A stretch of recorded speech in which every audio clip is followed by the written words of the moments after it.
It is definitely, if not one of the worst trims I've done in the last 6 years. Make this process worse for him. If you are here for a perfect trim on a West Highland White Terrier, just go. Just leave now. Don't put yourself through it. I'll give you some time. Now, for those of you who are still here, you are possibly about to see one of the worst trims you're ever going to see on this channel. It is, honestly, it is definitely, if not one of the worst trims I've done in the last 6 years, working with hundreds, if not thousands, of dogs. But if you want to watch me try and not get bitten by Monty, then you're in the right place, because I'm going to let you in on a little secret here. Not all grooms are for perfect looking dogs. No, they're not. Some of them are for welfare. We just want the dogs to be in a more comfortable position than when they arrived in. Particularly with Monty here, that's with his nails, and he hates them being trimmed, so make sure you watch that bit. And I'll put it first for you. I'll put it first for you so you can just enjoy it and go away if you want to, but please stay to the end because that'll be great. Anyway, let's delve into it. All right then, you absolute legends. Meet Monty, the elderly West Highland White Terrier, who is in desperate need of a haircut. And as I promised, I'm going to try and trim those nails first. I will always give him a chance before I start using restraints, but Monty, he's always going to try and get me, to be honest. So it was time to go for the calming cradle and also try a muzzle. But as you will soon find out, he is the master of getting out of them. He's like Houdini, my goodness me. He will get out of that muzzle straight away, and then every time you go to put the muzzle on, it's not even making it near his face. So we decided to go old style, just a little bit of firm but fair, because honestly, some dogs just need to be told, and you'll hear my voice get a little bit strict with him, which, you know what, I don't like doing, but sometimes it's got to be done. All we want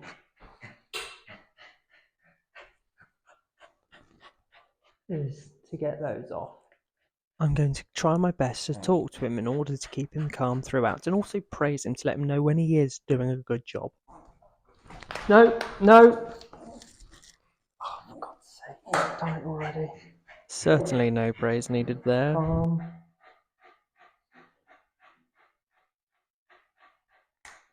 Good boy. Good boy. We're going to do good boy again, aren't we?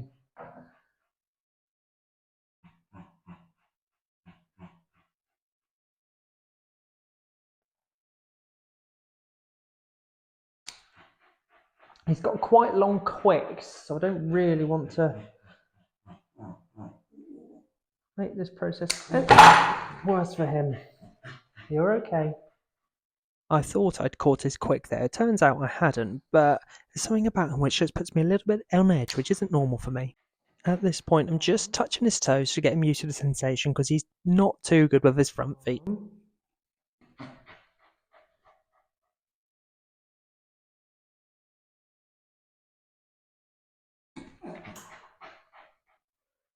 Leave it. Good boy. Good boy. That'll do.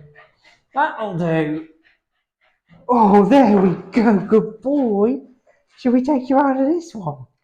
Shall we take you out of this one? The bit that concerns his owners the most is the fact that his dew claws curl into themselves and actually into his pads, which can be painful. So that is the bit I focus on, really, is trying to get rid of those dew claws. Not get rid of them, but take a good chunk off them so they don't curve into him, because that will just cause major issues.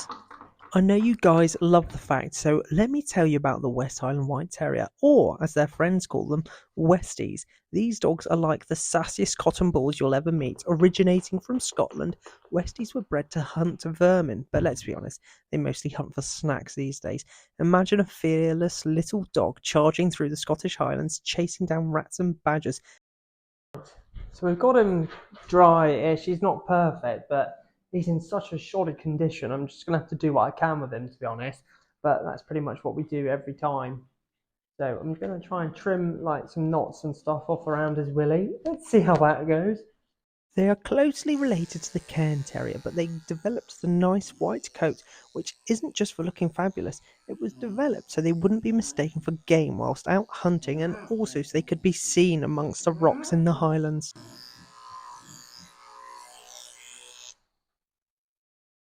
See, I've just got bits like this, which you can't leave.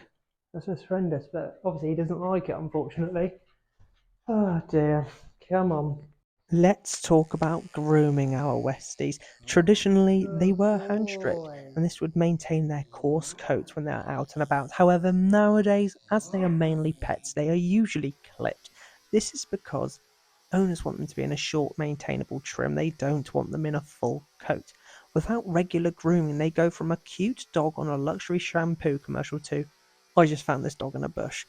The reason that Monty is a little bit grouchy is because he has got quite bad arthritis. So basically, moving him about can be painful, can't it, buddy? So what I try and do is trim him without moving anything at all. So when it comes to his feet, usually I'd pick up a dog's foot, trim it. However, I'm going to do it whilst he is standing because that will be a little bit nicer for him. So let's give that a go. What you'll see here is the classic terrier sneak move, moving their foot out the way. However, I've got my own sneaky move. What you can do is lift up the other paw in its natural range of motion to avoid any sort of pain for him, and then trim the other because he can't do it. He can't move it out of the way.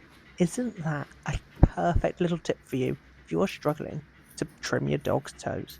Usually, I would leave more of a skirt on him and leave him with a few furnishings. However, he just had so many knots on him today. It just had to go. It was the nicest thing to do for him, to be honest. And then the face, the dreaded Westie face. He had a few knots in there as well, which I just needed to chop out. So I felt a little bit guilty because he went home looking a little bit holy, a little bit religious because I've just put too many holes in him. I did try and keep it tidy, but basically, again, this is a welfare groom. This is not a groom to have him looking like he's going to go and win Crufts or something like that. But at the end of the day, he looked like a Westie. He smelt fabulous, and he would have been feeling so much better. You know, I love you guys if you are watching this far, and if you would like to give me a comment and subscribe and a little bit of like advice really on what you'd like to see, what you think I could do better, because I mean, I know I'm not doing that well, but I'm trying. I really want some ideas on how I can do this much better so you enjoy it. But look at him, the babe of the town. He looks fantastic, and I am, believe it or not, looking forward to seeing him again when I next get to groom him. Catch you on the next one. Bye!